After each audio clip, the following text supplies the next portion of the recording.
ओम नमो भगवते वासुदेवाय नमः। विष्णु के पैर क्यों दबाती है लक्ष्मी? लक्ष्मी प्राप्ति की इच्छा हर किसी को होती है।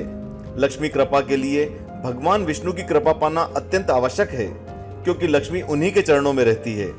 शास्त्रों में या भगवान विष्णु की किसी भी तस्वीर को देखें तो आप पाएंगे कि माँ लक्ष्मी सदैव उनके चरणों में बैठी उनके चरण दबाती ही दिखती हैं।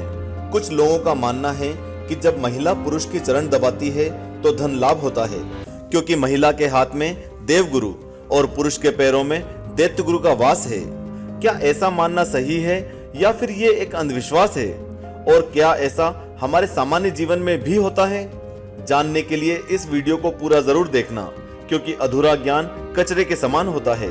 और भगवान विष्णु के इस वीडियो में हमने 5 लाख लाइक्स का टारगेट रखा है, इसलिए जो भी देखे कृपया लाइक जरूर करें। इस बारे में एक पौराणिक कहानी है कि देवर्षि नारद ने एक बार धन की देवी लक्ष्मी से पूछा कि आप हमेशा श्री हरि विष्णु के चरण क्यों दबाती रहती हैं? इस पर लक्ष्मी जी ने कहा, ग्रहों के प्रभाव से कोई अछूता नहीं रहता, वह चाहे मनुष्य हो या फिर देवी देवता। महिला के हाथ में देवगुरु बृहस्पति वास करते हैं और पुरुष के पैरों में दैत्य गुरु शुक्राचार्य।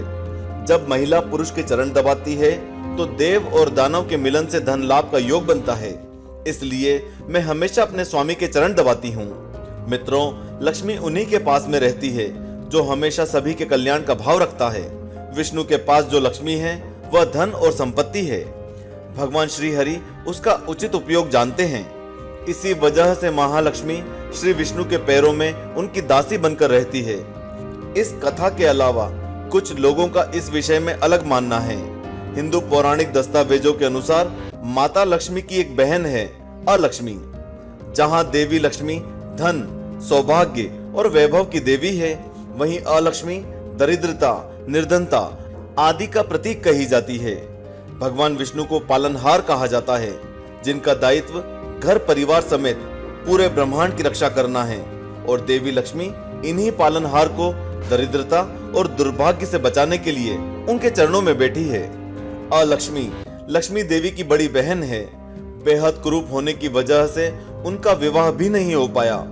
कहा जाता है कि जहां जहां देवी लक्ष्मी जाती है, अलक्ष्मी उनके पीछे पीछे वहां पहुंच जाती है, कभी अपने स्वरूप में तो कभी देवी लक्ष्मी की सवारी उल्लू के स्वरूप में। अलक्ष्मी अपनी बहन लक्ष्मी से बेहद ईर्ष्या रखती है। वह बिल्कुल भी आकर्षक नहीं है। उनकी आंखें भड़कीली, बाल फैले हुए और बड़े बड़े दांत हैं। यहाँ तक कि जब भी देवी लक्ष्मी अपने पति के साथ होती है, अलक्ष्मी वहां भी उन दोनों के पास पहुंच जाती है। पौराणिक मान्यता के अनुसार अपनी बहन का यह बर्ताव देवी लक्ष्मी को बिल्कुल पसंद नहीं आया। उन्होंने अलक्ष्मी से पूछा, तुम मुझे और मेरे पति को अकेला क्यों नहीं छोड़ देती? तुम क्यों मेरे पति के पास जाना चाहती हो?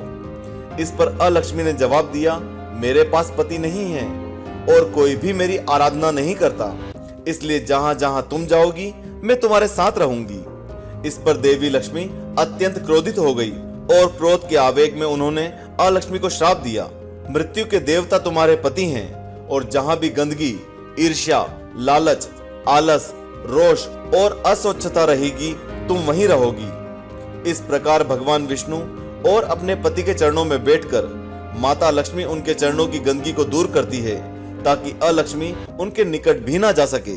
यहाँ माता लक्ष्मी एक देवी नहीं बल्कि एक पत्नी की भूमिका में है, जो अपने पति को पराई स्त्री से दूर रखने की हर संभव कोशिश कर रही है। इस तरह देखा जाए तो हिंदू पौराणिक इतिहास जितना स्पष्ट है, उतना ही ज्यादा प्रतीकात्मक भी। इन प्रतीकों को हम अपनी अपनी सहूलियत के अनुसार परिभाषित कर लेते हैं। यहाँ देवी लक्ष्मी, अलक्ष्मी और भगवान विष्णु की कहानी को सौभाग्य और दुर्भाग्य के साथ जोड़कर समझा जा सकता है। माना जाता है सौभाग्य और दुर्भाग्य एक साथ चलते हैं और एक ही साथ पहुंचते हैं। जब आपके ऊपर सौभाग्य की वर्षा होती है, तब दुर्भाग्य भी निकट बैठे हुए अपने लिए एक अवसर की तलाश कर रहा होता है। अलक्ष्मी भी कुछ इसी तरह घर के बाहर बैठकर लक्ष्मी के जाने का इंतजार करती है कि वो जाए तो अलक्ष्मी को घर के भीतर जाने का मौका मिले। जहां भी गंदगी मौजूद होती है, वहां लालच, ईर्ष्या, पति पत्नी के झगड़े, अश्लीलता, क्लेश और कलह का वातावरण बन जाता है।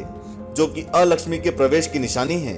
अलक्ष्मी को दूर रखने और लक्ष्मी को आमंत्रित करने के लिए घर में सफाई के साथ साथ नित्य पूजा पाठ और हवन और धूप दीप का धुआं किया जाना चाहिए, ताकि घर और घर के लोगों को किसी भी प्रकार की नकारात्मकता और दुर्भाग्य से दूर रखा जा सके।